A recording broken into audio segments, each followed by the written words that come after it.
Bonjour, ravi de vous retrouver dans cet extra local dédié aux femmes. Ce sont d'ailleurs deux femmes que nous recevons autour de cette table. Tout d'abord, Anne-Catherine Péchineau, c'est une dirigeante d'entreprise, la directrice générale d'EasyCash, le pionnier de l'achat-vente d'occasion. Et nous recevons également Sarah El Haïry, qui est déjà venue sur notre plateau. Elle est désormais ministre déléguée en charge de l'enfance, de la jeunesse et des familles. Et elle est notre première invitée extra local, c'est tout de suite.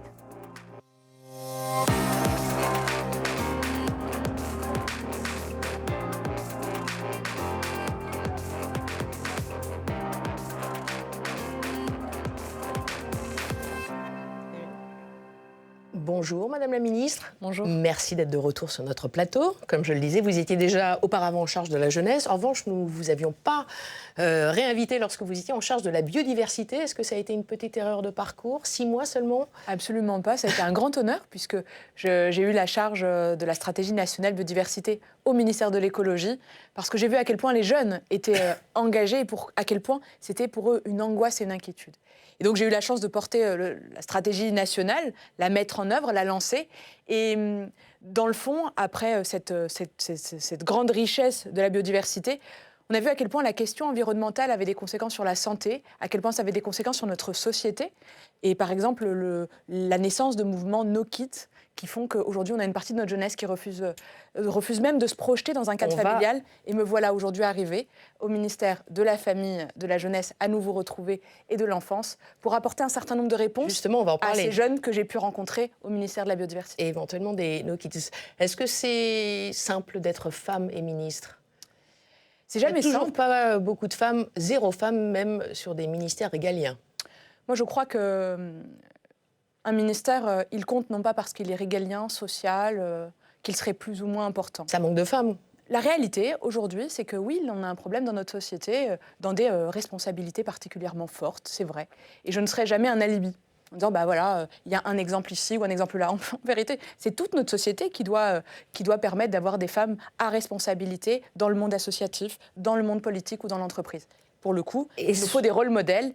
J'espère, en tout cas, participer à cela, mais en faire partie. Peut-être. Alors, Madame la Ministre, vous serez interrogée cette semaine par 3 journalistes de nos régions. En l'occurrence, Julien Rousset est avec nous cette semaine, journaliste à Sud-Ouest, qui représente la Nouvelle-Aquitaine.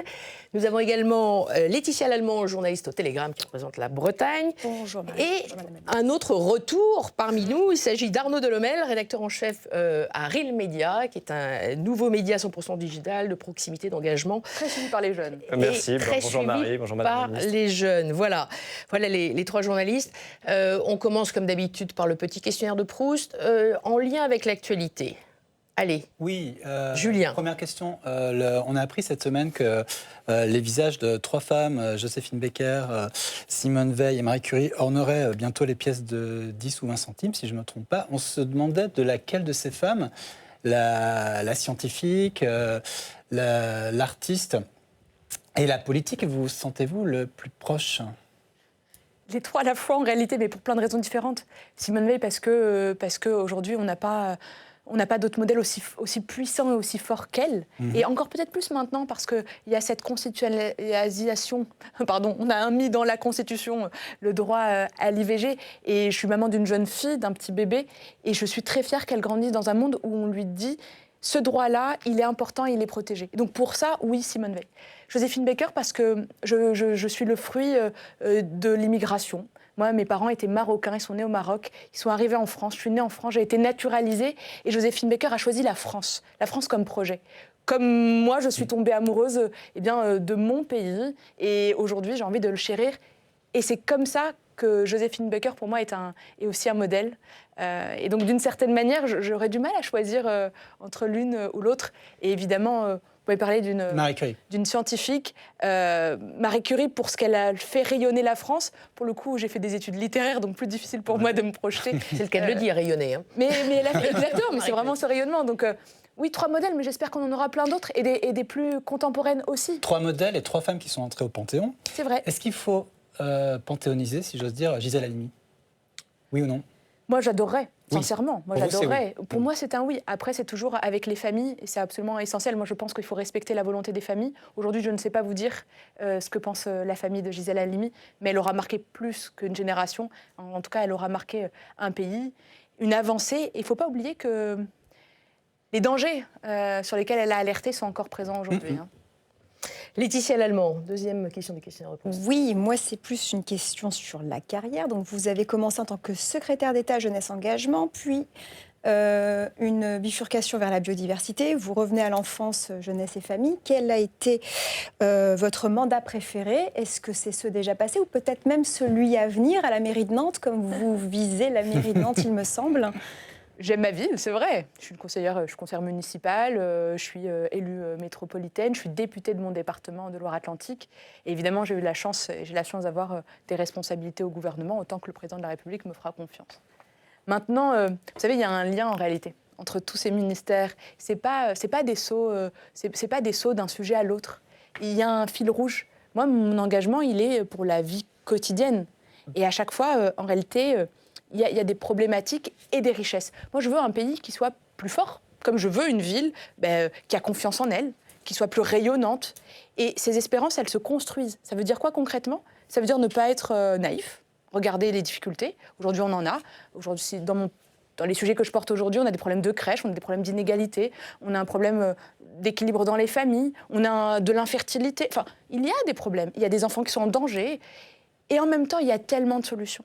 Mais pour ça, il faut réunir autour de la table des gens de bonne volonté, souvent, et donner les moyens. Et c'est le point commun, pour le coup, entre tous mes ministères, mais c'est peut-être une marque de fabrique aussi. Le fil rouge. Arnaud, pour la dernière question de Christian. Question, on va parler de loi. Et dans notre questionnaire, on demande à nos invités s'il y a une loi emblématique qui l'a marqué. Vous aviez évoqué en novembre 2022, lors de votre précédente venue, la laïcité. Est-ce que là, on pourrait dire que votre loi emblématique, celle qui vous marque, en raison de vos événements personnels récents, est-ce que ça pourrait être la PMA pour toutes? La laïcité, toujours, ouais. Mais pour plein de raisons. Je pense qu'aujourd'hui, on voit encore à quel point les enseignants sont en danger quand, et simplement, parfois, ils enseignent la laïcité.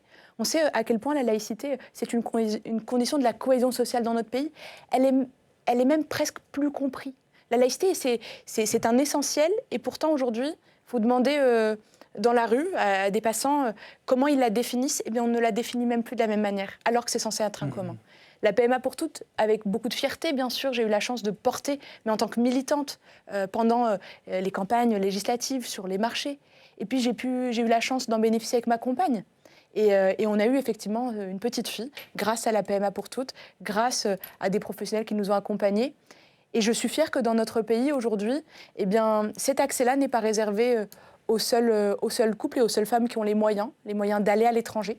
Mais aujourd'hui, voilà, c'est accessible. C'était un combat pour l'égalité, c'est un combat qui a avancé. Il y a encore des choses à faire, Est-ce qu'il faut aller au-delà avec Quelle est votre position sur la GPA, effectivement? La grossesse. Non, moi, je pense qu'il y a des sujets comme la GPA sur lesquels il faut sortir des tabous. Il y a des enfants aujourd'hui qui sont nés de GPA à l'étranger et qui sont dans des couples. Il faut d'abord les accompagner. Est-ce qu'il faut une loi, pas de loi? Et en France, ils sont aujourd'hui en France. Il faut d'abord protéger ces enfants. Il ne faut pas stigmatiser. Moi, je vois des enfants qui vont très bien. Maintenant, ce débat a été, à l'époque, écarté pendant la loi bioéthique. Il y a une ligne rouge imposée par Emmanuel Macron. Il a été écarté, mais il faut regarder notre société. Faut regarder notre société comme elle est. Je pense Vous respectez la ligne rouge. Non, je pense qu'il y aura un temps pour chaque chose, mais il ne faut pas nier ces enfants. Ils sont là, il faut les accompagner leurs parents, parce qu'ils sont avec les nôtres dans les classes. Ils sont, c'est nos copains, c'est nos voisins.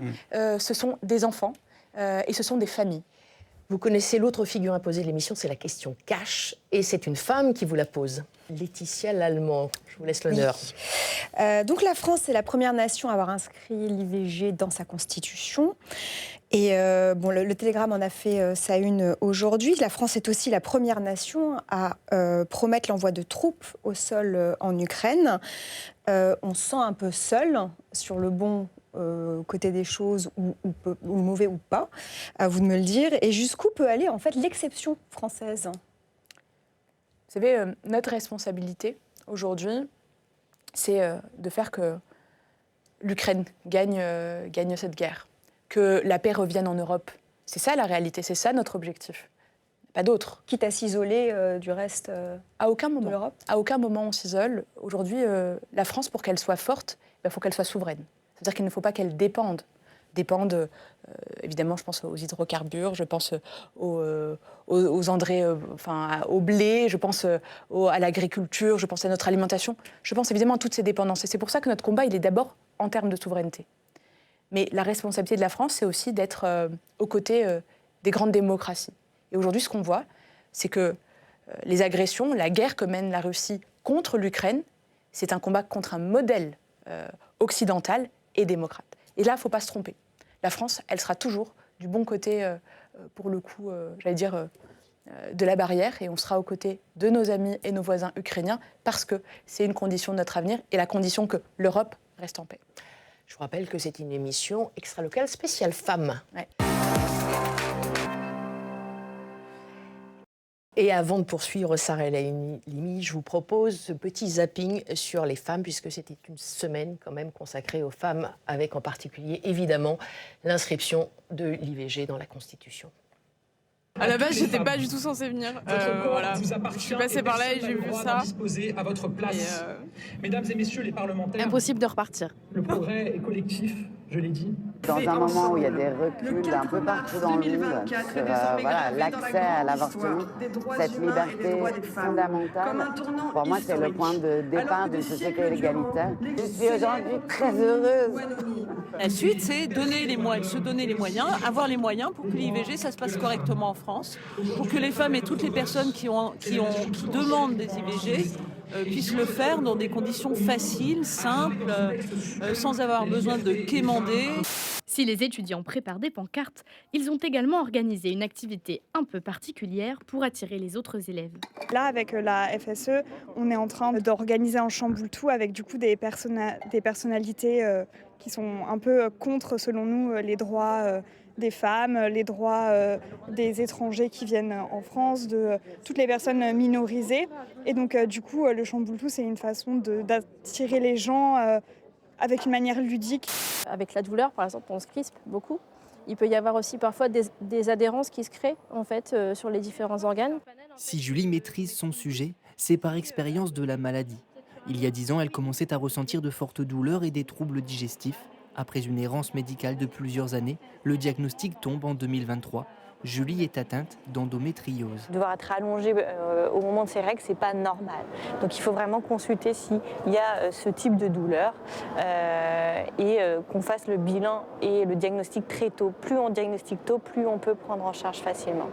Les symptômes classiques d'une maladie difficile à identifier. Il faut en moyenne 7 ans pour diagnostiquer l'endométriose. Au CHU d'Amiens, les consultations sont assurées par un gynécologue et un médecin de la douleur. Des consultations multidisciplinaires avec un but précis, apporter une réponse médicale efficace et permettre aux patientes de retrouver un quotidien quasi normal. L'endométriose, les violences faites aux femmes, l'IVG, sur quelle thématique souhaiteriez-vous réagir en premier, Madame la Ministre ? Tout à la fois, mais peut-être endométriose, parce que c'était un tabou.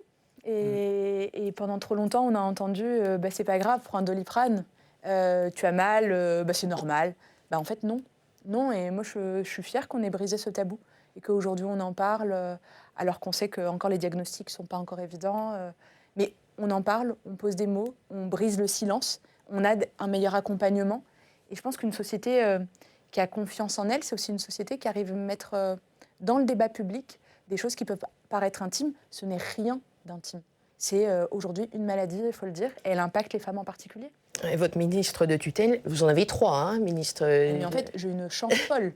Mais parce que pour beaucoup de monde. Il faut le rappeler quand même. Catherine Vautrin, donc ministre de la Santé et du Travail. Pourquoi ? Nicole Belloubet, je le rappelle. Donc, Éducation nationale. Éducation nationale.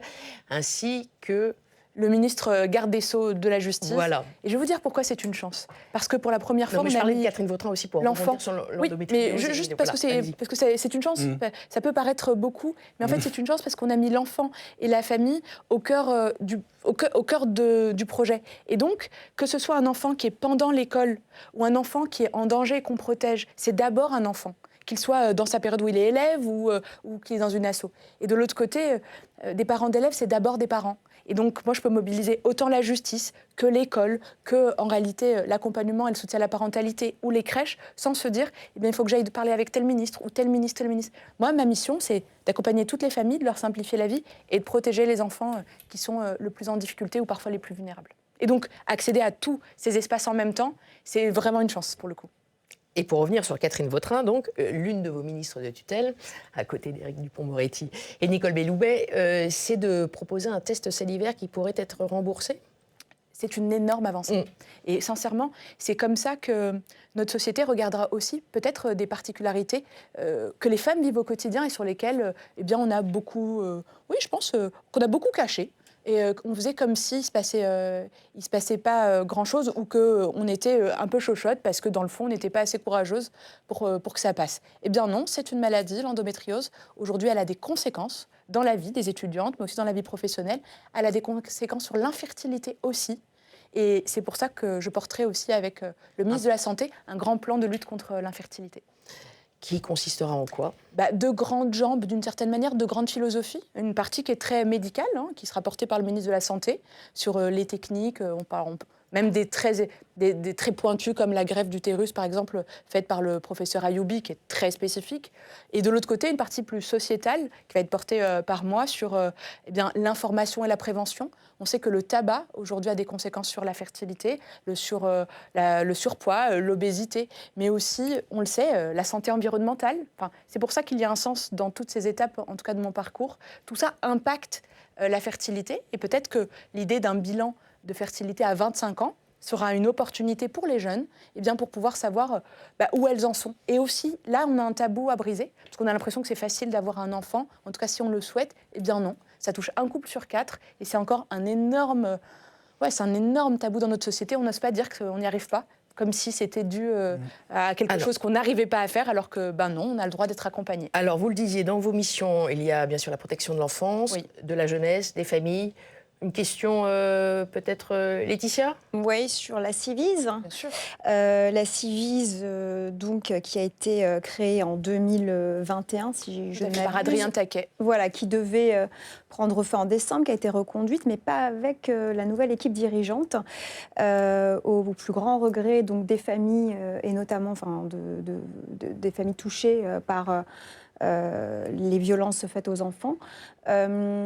Donc la Civise, c'est la commission sur l'inceste et sur les violences sexuelles faites aux enfants. Absolument pas. Et on en est où ? Parce que, pourquoi on change une équipe qui gagne finalement ? Pourquoi y a une tribune qui a été publiée en février par cette première équipe dirigeante, puisque la deuxième a été démissionnaire. Voilà, on a pour différentes causes.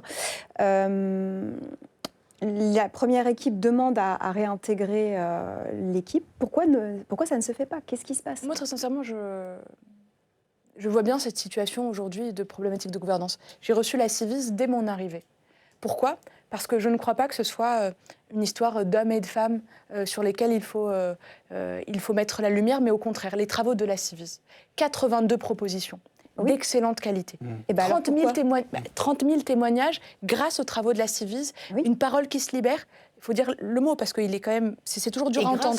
Mais et grâce au travail du juge Édouard Durand. Tout à fait. Mais oui, grâce au travail du juge Durand. Pour Édouard Durand. Et qui est soutenu par Judith Godrèche. Et Nathalie Mathieu, qui était vice-présidente avec lui. Il y a beaucoup d'incompréhension quand même autour de sa mise à l'écart. Non, attention, moi je pense qu'il faut mettre toutes les choses mais pourquoi il a été en mis à l'écart ? Écoutez, moi quand je suis arrivée, il n'était déjà plus président de la Civise, puisque moi quand je suis arrivée, les deux coprésidents qui ont pris la suite s'étaient déjà eux-mêmes mis en retrait. Mais moi ce que je vois, je ne veux ni jeter l'opprobre ou laisser jeter l'opprobre sur les travaux de ces 3 dernières années qui ont été menés par cette coprésidence dont le juge Durand a fait avancer la cause. 160 000 enfants aujourd'hui, 160 000 enfants victimes d'inceste dans notre pays.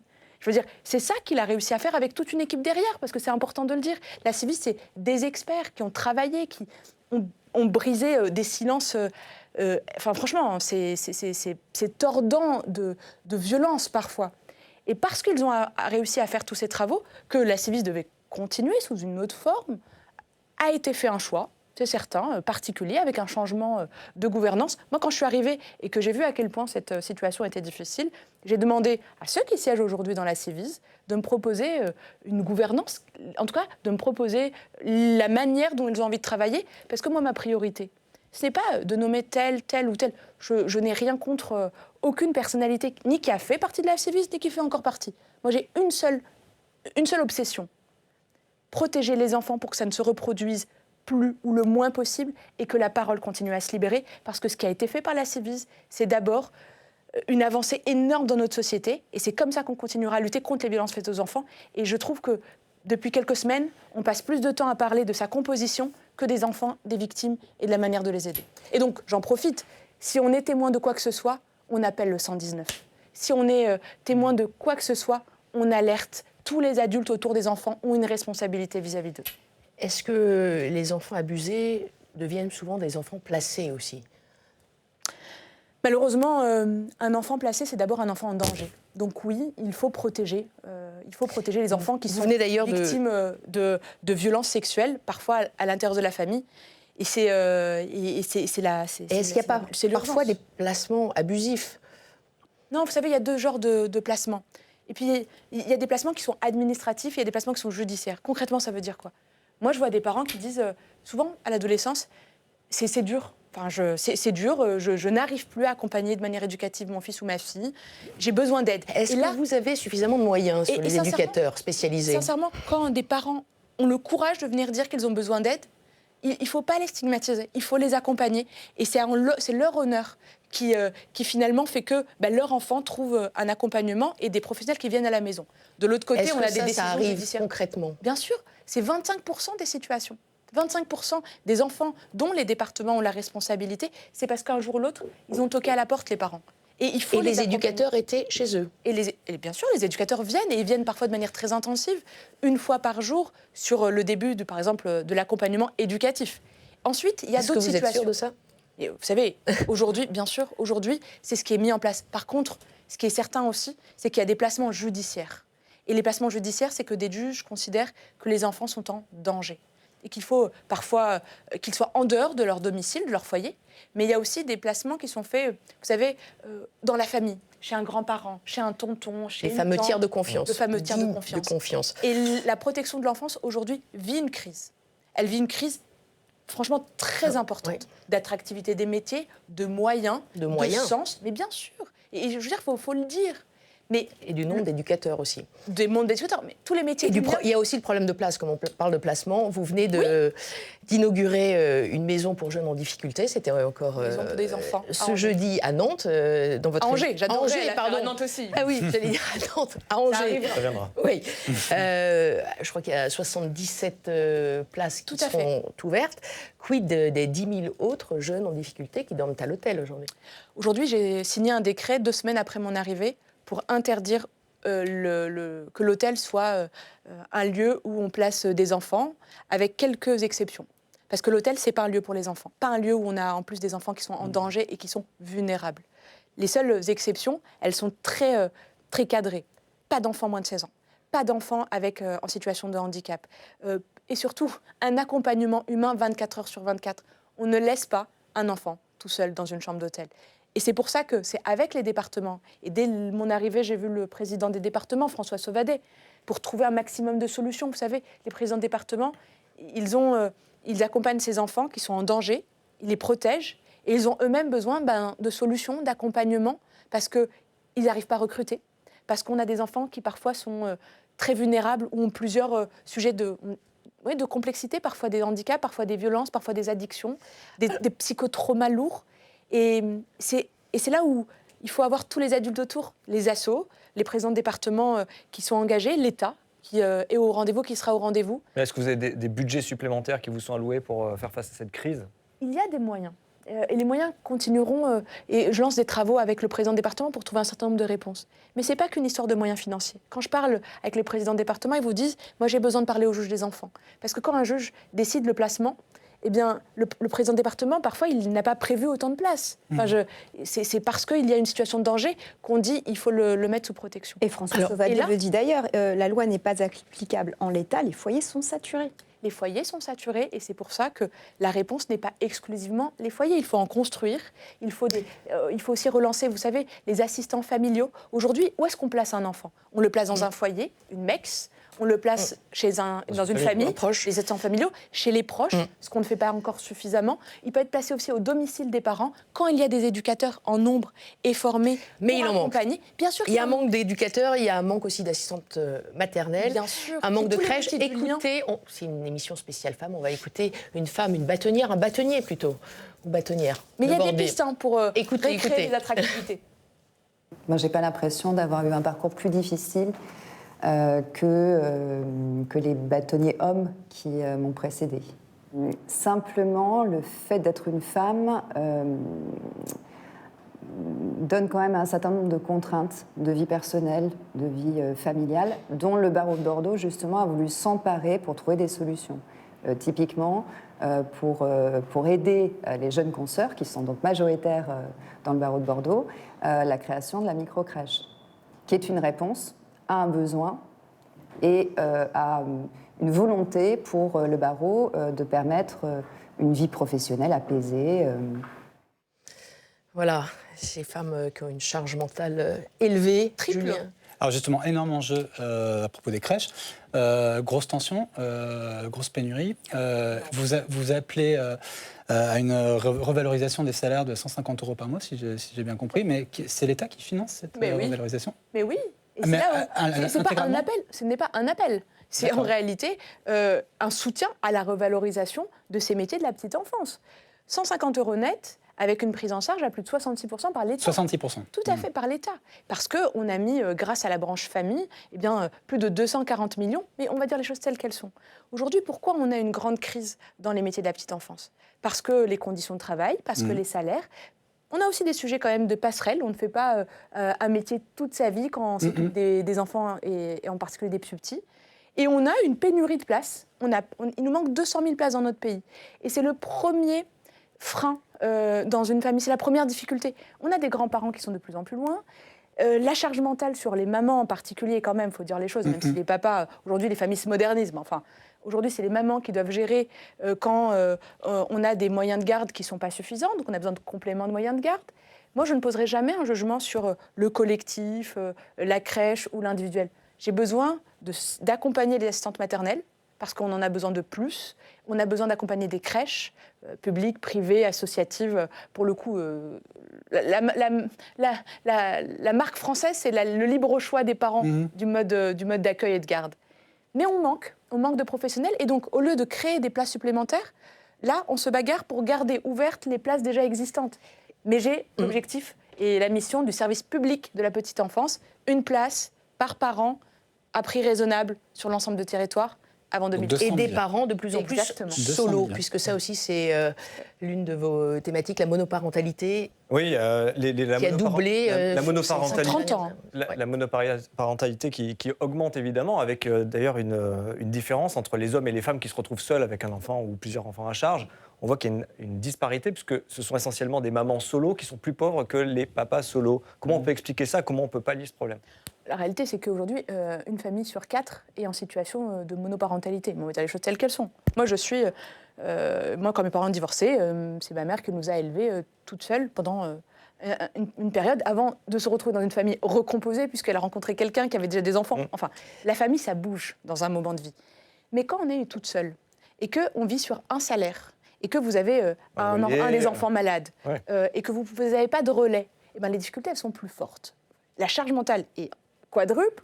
Et donc, face à ça, il y a des protections. Que ce soit un papa ou une maman, c'est la même chose. Mais comment expliquer aujourd'hui que ce soit les mamans qui... C'est notre société. C'est une raison de... C'est notre société. Il y a le problème des salaires des femmes qui restent encore plus faibles que... Oui, il y a l'écart, mais notre société fait que... Même si la société évolue. Oui, elle évolue. Et les pour terminer, parce que malheureusement, on n'a plus beaucoup de temps. Juste peut-être sur les mamans monoparentales, parce que c'est important. On a garanti les pensions alimentaires parce qu'il y avait encore une précarité supplémentaire quand les pensions n'étaient pas versées. Et on va permettre, dès 2025, c'est les travaux que je mène, l'accès au mode de garde jusqu'à 12 ans. Parce qu'en vrai, aujourd'hui, c'est financé jusqu'à 6 ans. Mais enfin, entre 6 ans et 12 ans, l'enfant, il ne reste pas tout seul. Hein. Il a quand même besoin de garde, il a besoin de relais, on a besoin que les mamans soufflent aussi et puissent. Et là, vous avez les moyens. Oui, j'allais dire, Bruno Le Maire a validé 6 milliards d'investissements supplémentaires au sein de la COG. 6 milliards. On termine rapidement par le triptyque. Mais nos enfants, c'est notre trésor. Et c'est peut-être l'investissement le plus rentable d'une société. La presse quotidienne régionale que je vous propose, justement, vous allez peut-être choisir celle-là. La natalité en Berne, c'est le Télégramme qui titrait ça il n'y a pas si longtemps. Sud-Ouest qui titre sur l'immobilier en Berne aussi, avec une baisse des prix. Et la Nouvelle République sur le projet de loi sur la fin de vie qui tarde à venir. Est-ce que vous voulez réagir sur la natalité? La natalité, forcément, puisque voilà. Sur les bébés. De manière très rapide, François Bayrou avait rendu un rapport, d'ailleurs c'était le premier quand il était devenu haut-commissaire au plan, en disant on a une baisse démographique. Je rappelle que vous êtes membre du MoDem. Oui, il n'y a rien d'anodin. Non. Mais parce que la natalité et la politique familiale, c'est quelque chose d'important. Mais pourquoi on fait un enfant? Ou quand on fait un enfant? C'est quand on a confiance dans sa société. Aujourd'hui, c'est vrai, il y a beaucoup de choses. Il y a la guerre, il y a le terrorisme, il y a la question planétaire, il y a la transition environnementale. 30% des Françaises entre 18 et 49 ans ne désirent pas d'enfants. Oui, et parce qu'une partie d'entre eux ont peur, et pour d'autres, c'est un choix. Mais moi, je ne jugerai jamais. 54%, elles se disent très écologistes, 50% très féministes. Oui. C'est inquiétant. François Bayrou, comme vous le citiez, disait « Notre contrat social est fondé sur notre capacité démographique ». Ce qui est vrai, ce sont les actifs qui financent les retraites et absolument... Mais c'est contradictoire avec le réarmement démographique. Non, rien n'est contradictoire. L'idée, c'est de soutenir les naissances pour ceux qui le souhaitent. On est un pays où il faut garantir la liberté et donc arrêter de stigmatiser quand on ne veut pas. Ça, c'est une liberté, elle est fondamentale. Par contre, inscrite dans la Constitution désormais. On peut lever les freins. Quand on ne fait pas d'enfants parce qu'on est anxieux de la situation géopolitique, quand on décide de ne pas faire d'enfants parce qu'on est inquiet de la situation économique et on se dit je n'aurai pas les moyens, parce que mon logement est trop petit, parce que c'est de plus en plus cher et je ne vais pas m'en sortir, alors c'est des freins à lever. Et c'est là où... Il faut redonner de l'espoir. François Bayrou disait il faut que les hommes et les femmes politiques soient positifs dans la manière d'aborder l'enfance. Et regarde la vie quotidienne en levant les freins quotidiens aussi. Et les freins quotidiens, c'est la crèche, le travail, la confiance dans son entreprise. Aujourd'hui, on a 75% des femmes qui sont en temps partiel le font de manière subie parce qu'il y a des enjeux de gestion de temps et du coup des horaires. Voilà la réalité. Ces freins, ils peuvent être levés, et surtout dans notre pays. Et avoir un enfant, c'est formidable, j'imagine. Et peut-être grâce à vos actions, il y aura plus d'enfants, justement. J'espère. Merci beaucoup, Sarah El Haïry. Je vous remercie d'avoir été notre première invitée pour cette émission spéciale Femmes. Avant de recevoir une autre femme, dirigeante d'entreprise, Anne-Catherine Péchineau, je vous propose ce tour de l'actualité des régions cette semaine avec toujours l'inscription de l'IVG dans la Constitution. C'est signé Rosine Pagès.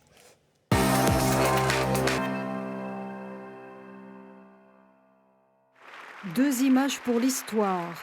La tour Eiffel qui scintille au moment où le Congrès, réuni à Versailles, entérine massivement son vote en faveur de la liberté garantie de l'IVG. La France, premier pays à graver ce droit dans sa Constitution, une avancée saluée par le planning familial, tout en nuançant sur l'accessibilité réelle à l'avortement. Ça va aussi éviter que, comme dans certains pays, comme en Argentine, en Pologne, aux États-Unis, ce droit puisse être remis en cause aussi facilement. Ça n'empêche pas de limiter les financements selon les départements, selon les régions. Et dans certains endroits où il y a des déserts médicaux, par exemple, ça risque d'être toujours pendant un certain temps compliqué d'accéder à l'IVG. En France, une femme sur 3 a recours à l'IVG au moins une fois dans sa vie. Sur le littoral atlantique, des centaines d'oiseaux marins sont venus s'échouer ces 2 dernières semaines. Pris en charge par la LPO, un nombre infime s'y refait une santé. Mais pour les autres, l'origine de l'hécatombe reste incertaine. Ce qu'on sait aussi, c'est que les tempêtes, on en a eu beaucoup là, qui les affaiblit, qui les empêche de se nourrir. Donc il y a un problème clairement alimentaire puisque tous les individus qu'on récupère là quasiment sont très très maigres, en très mauvaises conditions physiques. Peut-être des premiers effets du réchauffement climatique, du changement climatique avec des réchauffements de masse d'eau qui commencent à se faire sentir, avec certains poissons, certaines espèces qui changent d'endroit, etc. Dans cet autre centre de soins nommé Piaf, les bénévoles s'activent autour d'un nouveau pensionnaire. Ce petit phoque, retrouvé en détresse sur une plage du Morbihan. Ce jour-là, opération nettoyage et réchauffage. L'idée, c'est vraiment qu'il puisse repartir dans la nature. Donc à nous de les soigner, en accord avec certains vétérinaires. Et puis après, tout faire pour que l'animal ne soit pas imprégné du tout. Et tout faire pour qu'il soit le plus fort possible, au plus proche des 100% pour repartir dans la nature. Attention. Le retour des vedettes qui méritaient bien une ovation. On en mange 4 douzaines tous les week-ends. Ce sont les meilleures huîtres de France. Mais la reprise est difficile. Les 3 semaines d'interdiction à la vente ont laissé des traces. Cet ostréiculteur a perdu 60% de son chiffre d'affaires. Suite à cette fermeture due au norovirus, les gens ont quand même une appréhension à reprendre la consommation. On se retrouve pas en déficit, mais pas loin. On travaille à flux tendu. Pour remettre les ostréiculteurs à flot, la municipalité d'Audange a organisé une opération séduction. Les 3 producteurs du port ont pu faire ouvrir une trentaine de douzaines chacun qui ont été offertes pendant le marché. Ça, c'est cool. Ça, il y a eu du monde, c'est parti vite. Selon les estimations, le comité conchilicole régional déplore 5 millions d'euros de pertes.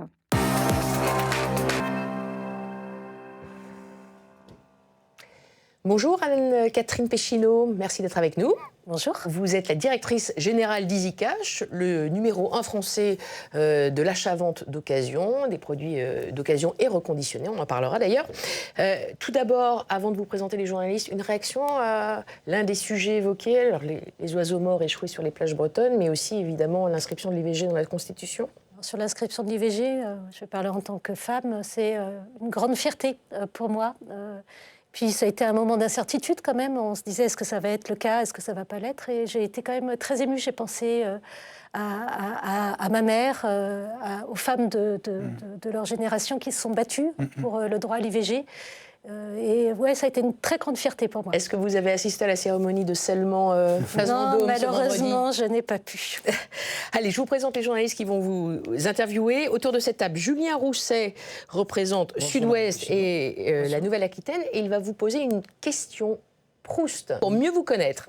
Oui, alors pardon, c'est sur le livre. Donc, parce que madame est une dirigeante d'entreprise, mais aussi une grande sportive. Ah oui, pardon, oui, en effet, pardon, j'avais pas vu. Oui, vous êtes une grande sportive, et pour mieux vous connaître, on voulait savoir quelle est la sportive qui vous a le plus inspiré, pour laquelle vous avez le plus de respect ou d'identification. Alors, je dirais que celle qui m'a le plus inspirée, c'était Florence Artaud. Ah quand oui, elle a gagné la Coupe du Rhum, enfin la Route du Rhum, je me rappelle d'elle, cette image à l'arrivée où je me suis dit, waouh, une aventurière, une femme qui ose tout. Et c'est pas un sport, je suis pas une grande navigatrice, je devais faire de l'optimisme. Non, vous êtes plutôt montagne. De l'optimisme enfant, mais je me suis dit quand même, finalement, tout est possible, tout est incroyable. Et c'est pour ça que, oui, ça m'a marqué. C'est cette image-là que j'ai. Alors, il faut rappeler quand même que vous êtes une championne d'escalade de VTT, ascension du Mont Blanc, et surtout, vous détenez le record de France du rameur en 24 heures. Voilà. Exactement. On rame. Incroyable, hein, bravo. Laetitia Lallemand, qui vous interroge également, elle est journaliste au Télégramme, représente la Bretagne ici, et elle a sa question Proust pour vous aussi. Oui, bonjour Madame Péchineau. Moi, ce serait plutôt, voilà, vous avez été donc dirigeante de Homebox, de Gîtes de France. Donc voilà. Rent-a-car. Oui, à des postes toujours. Et aussi un groupe d'EHPAD. Comment? Et aussi un groupe d'EHPAD, Colisée. Tout à fait.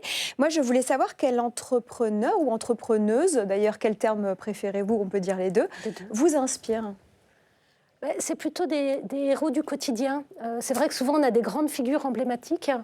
Et moi, j'ai beaucoup de respect pour les petits entrepreneurs, les commerçants qui misent une vie pour des économies de toute une vie. Là, il y a le salon de la franchise qui va avoir lieu dans quelques jours. Et il va y avoir des tas de personnes qui vont franchir la porte de l'entrepreneuriat, souvent en seconde partie de carrière. Et je trouve qu'il faut vraiment un grand courage pour venir avec toutes ces économies, tous ces rêves. Une femme qui incarnerait ça, une femme chef d'entreprise, parce que c'est vrai qu'on a beaucoup d'images d'hommes, de rôles modèles masculins. Alors, il y a des femmes chefs d'entreprise qui sont absolument incroyables. Je pense à Pauline Duval, qui dirige le groupe Duval, qui est très bien. Paola Fabioni également, qui est une figure emblématique. Il y en a des tas, mais c'est vrai que quand on pense entrepreneur, on a plutôt des figures d'hommes qui viennent en tête. Et je pense que c'est d'ailleurs un des vrais sujets.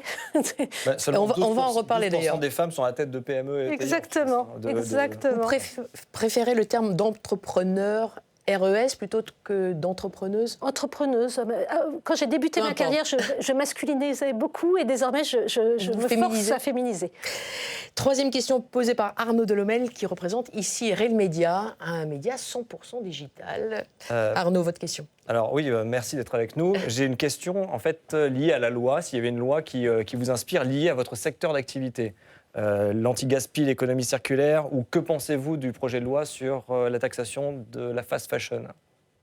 Alors, moi, je ne suis pas on ne fait pas de vêtements, donc je ne vais pas faire la fast fashion. Je pense qu'il y a un sujet sur la loi sur l'artificialisation des sols, qui est un vrai sujet pour le vivant, qui, dans tout le retail, on est quand même sur des endroits qu'on artificialise, qui détruit de façon importante le vivant.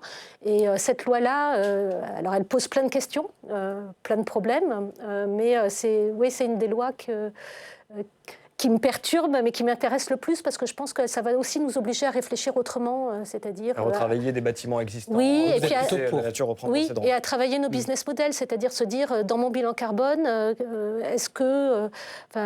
comment est-ce que je fais pour éviter que des clients se déplacent alors qu'ils ne vont pas acheter comment... Parce que là, vous avez 143 enseignes physiques. Oui. Ça veut dire aussi, si je vous suis, ça veut dire les supprimer aussi à terme. Alors non, pas les supprimer, parce qu'on veut faire de nos magasins des lieux d'échange et de partage, mais c'est de se dire que quand le client vient en magasin, l'idée c'est qu'il vienne pour acheter, donc avoir des taux de transformation qui soient plus importants, éviter quelque part le déambulisme du dimanche où on prend sa voiture et on ne consomme pas, et puis également en profiter pour faire des choses. Donc on va mettre des ateliers de réparation dans nos magasins, on veut s'en servir comme des lieux d'échange et d'engagement pour que nos clients consomment mieux. Alors, on va en parler de votre enseigne. Ici, on a une figure à poser, ça s'appelle la question cash, ça tombe bien, Easy Cash. C'est une question cash facile. Oui, voilà. Une question cash. Julien. Question cash sur Easy Cash. Marie le disait, vous êtes le leader français de l'achat-vente d'occasion, 140 points de vente, je crois 1200 collaborateurs, donc c'est beaucoup. Comment est-ce que vous expliquez que par rapport à d'autres poids lourds du marché de la seconde main, on pense à Vinted notamment, et d'autres enseignes, Easy Cash soit quand même beaucoup moins connu? Parce que pendant longtemps, il y avait une sorte de galaxie du cash. Quand Easy Cash a été créé, le métier qu'on faisait, c'était plutôt de la métier de la brocante. On vendait des chiens... C'était en 2001. Hein. Oui, des chiens en porcelaine qui changeaient de couleur en fonction de la météo. Il y avait tout et rien. Donc l'image, l'enseigne s'est beaucoup modernisée, a revu son image, a retravaillé son univers ces univers qui sont présents, n'a probablement pas été sur Internet de façon aussi massive que l'ont fait les enseignes que vous mentionnez. Et donc, il y a eu un décalage d'image qui est en train de...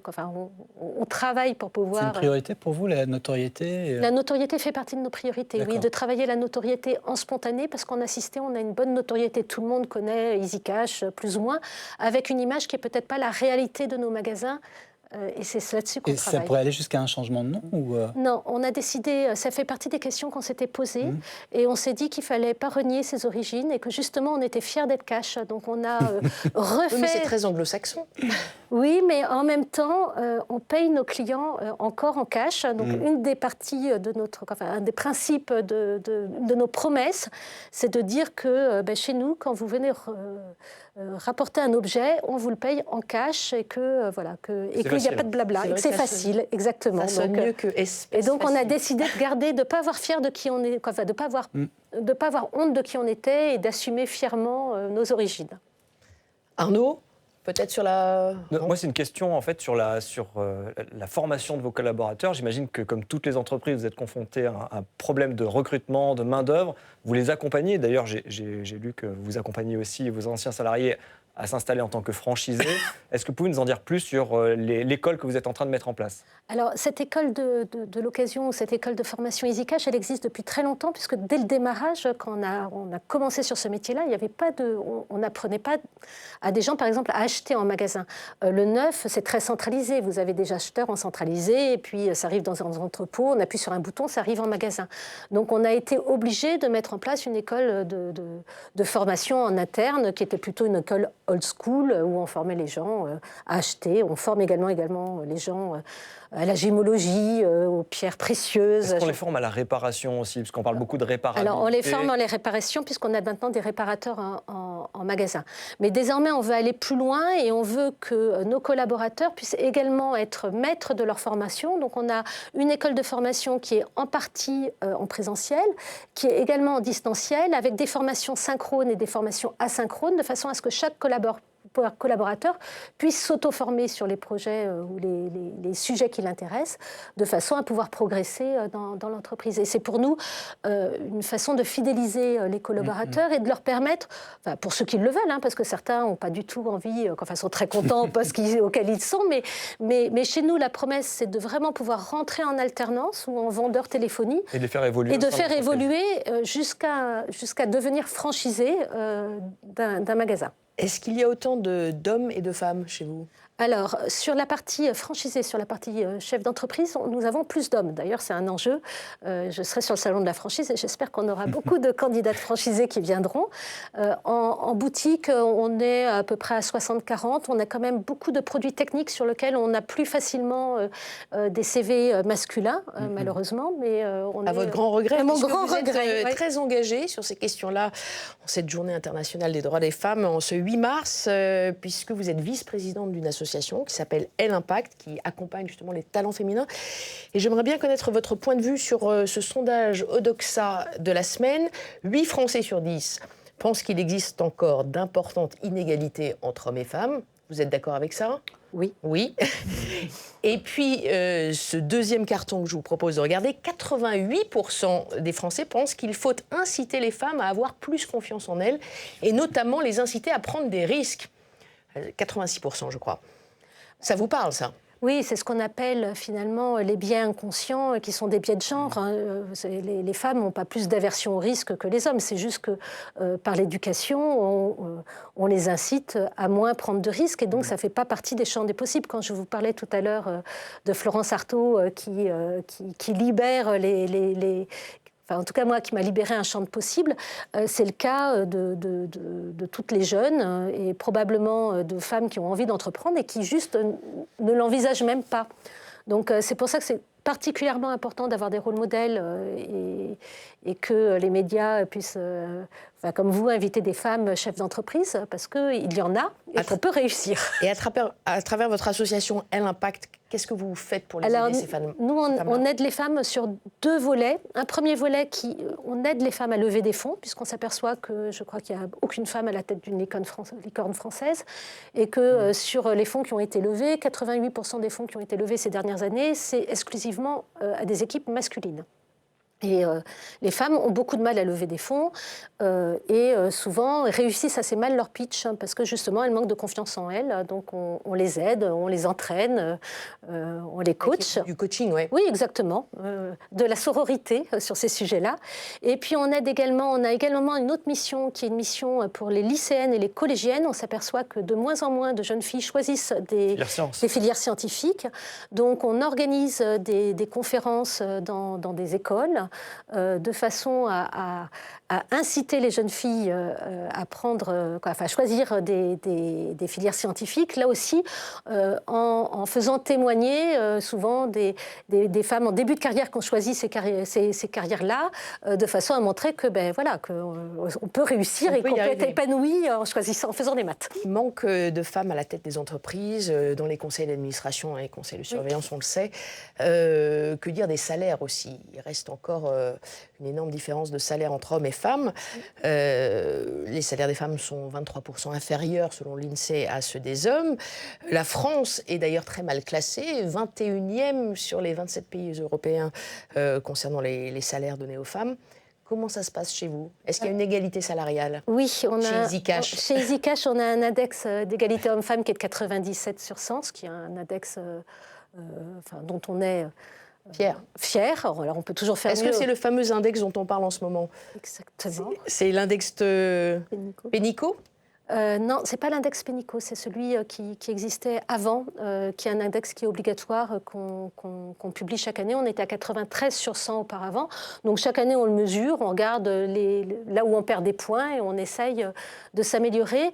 Nous, on a décidé vraiment d'avoir des grilles de salaire absolument identiques sur toutes les fonctions. Donc il n'y a pas, enfin, tout le monde est payé le même prix, qu'on soit un homme ou une femme. Il n'y a pas de raison qu'il y ait des différences de salaire sur ces sujets-là.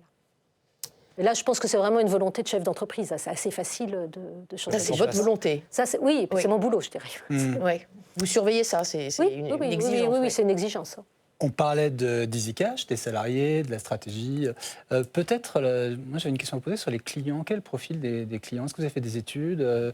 Qui vient vous acheter des produits? Tout le monde en réalité, parce qu'on a des familles de produits qui sont différentes. On fait de la téléphonie, du gaming, du luxe, de l'informatique et du produit culturel. Qui est tout ça d'occasion et reconditionné. Tout ça d'occasion et de reconditionné. Comment? Mais pas de vêtements. Pas de vêtements. Pourquoi ce choix? Parce que, d'abord, par nature même, on n'en faisait pas au démarrage, et puis parce qu'on trouve qu'il y a des plateformes qui le font très bien, et que la valeur ajoutée, sur le vêtement, la difficulté, c'est la tâche, c'est ce qui fait que les vêtements ne sont pas reconditionnables, donc ça demande des expertises qui sont différentes. Nous, on a décidé de se concentrer sur des produits sur lesquels il y avait vraiment besoin d'un tiers de confiance, donc du produit technique qu'on va reconditionner et qu'on revend en magasin avec une garantie de 2 ans, et du produit de luxe, parce qu'il y a besoin d'avoir du certificat d'authenticité et d'être sûr que ce qu'on achète n'est pas du faux. Je rebondis sur ce que disait Julien. Alors peut-être que tout le monde peut se rendre chez Easy Cash, il n'y a pas de profil particulier, mais est-ce que vous voyez justement des gammes de produits qui progressent, d'autres qui diminuent? Est-ce que vous voyez des liens avec l'inflation, en période de forte inflation, plus d'afflux de clients dans vos magasins?